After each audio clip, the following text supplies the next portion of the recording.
मेरे प्यारे साथियों, सबको मेरा प्रेम भरा नमस्कार स्वीकार हो। एक राजा था जो कि बहुत धार्मिक था और उसकी पूरी प्रजा भी बहुत धर्मप्रिय थी।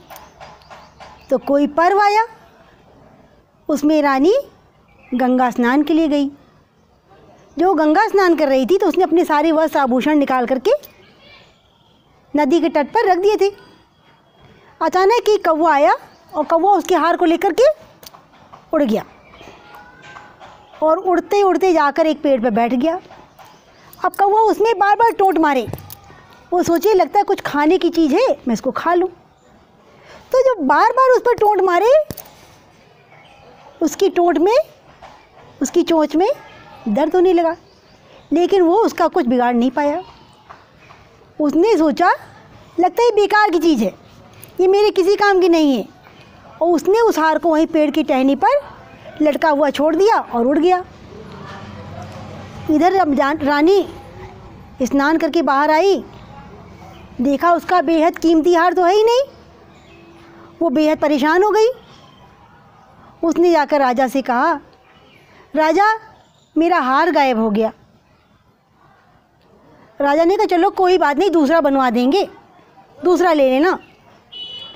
रानी ने कहा नहीं, मुझे तो सिर्फ वही हार चाहिए, वो मुझे बहुत प्रिय था। रोने लगी। तो कहते बाल हट, नारी हट और राजा हट, इनके आगे देवता भी हारे। राजा बोला रानी तुम रो मत, मैं तुम्हारे हार का पता लगवाता हूँ। उसने अपने सभी मंत्रियों से कहा जाओ भाई हार को ढूंढ के लाओ। सब ने बहुत ढूंढा पर नहीं मिला। राजा ने भावावेश में आकर घोषणा करा दी, जो मेरी रानी का हार ढूंढ कर लाएगा उसे मैं अपना आधा राज्य दे दूंगा। अब आधे राज्य के लालच में मंत्री सैनिक सब निकल पड़े, क्या पता हमें आधा राज मिल जाए। तो उन्होंने देखा एक जगह गंदा नाला बह रहा था और उसमें हार दिखाई पड़ रहा था। सैनिकों की खुशी का ठिकाना नहीं, एक एक करके सब उसमें कूदते गए हार को पाने के लिए, लेकिन हार किसी को नहीं मिला। और जब वो बाहर निकलते कीचड़ से सने हुए एकदम गंदे गंदे।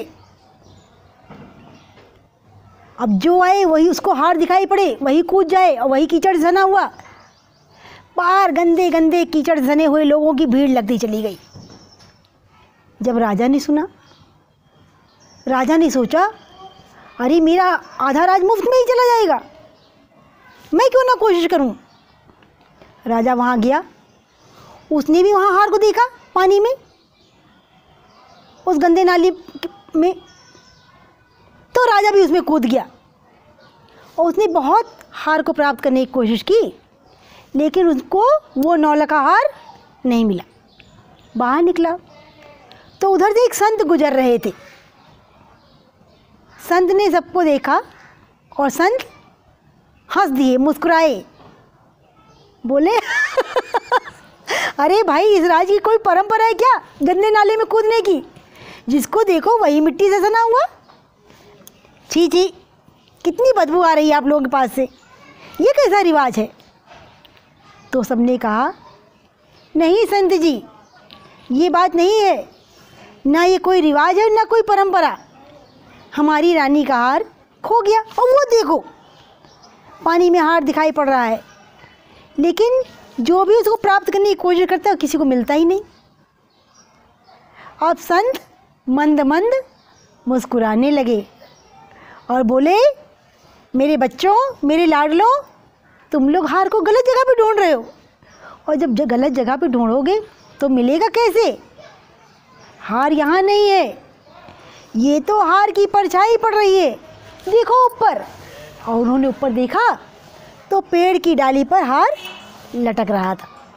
सबने अरे हार तो संत को जी को मिला, आधा राज संत का हो गया। संत बोले ना, मेरा प्रभु के सिवाय कोई नहीं, मुझे राज की सत्ता की कोई लालच नहीं। तेरा तुझको अर्पण क्या लागे, मेरा सब तुम्हारा है, सब लेकर जाओ, मुझे कुछ नहीं चाहिए। बस मैं तो यही बताना चाहता था कि तुम लोग हार को गलत जगह पे ढूंढ रहे हो। यही बेटा स्थिति हमारी और आपकी है। हम भगवान को, खुदा को, अल्लाह को, वाहेगुरु को, उस परम पिता परमात्मा को जिसे हम विभिन्न नामों से बुलाते हैं, हम उसे मंदिर में, मस्जिद में, गुरुद्वारे में, चर्च में ढूंढते हैं, लेकिन वो है कहाँ? हमारे आपके हृदय में। तभी तो कबीर ने कहा कि मोको कहाँ ढूंढे रे बंदे, मैं तो तेरे पास में। ना मैं मंदिर, ना मैं मस्जिद, ना काशी कैलाश में। मैं कहाँ हूँ? मैं तुम्हारे विश्वास में हूँ, मैं तुम्हारे हृदय में हूँ।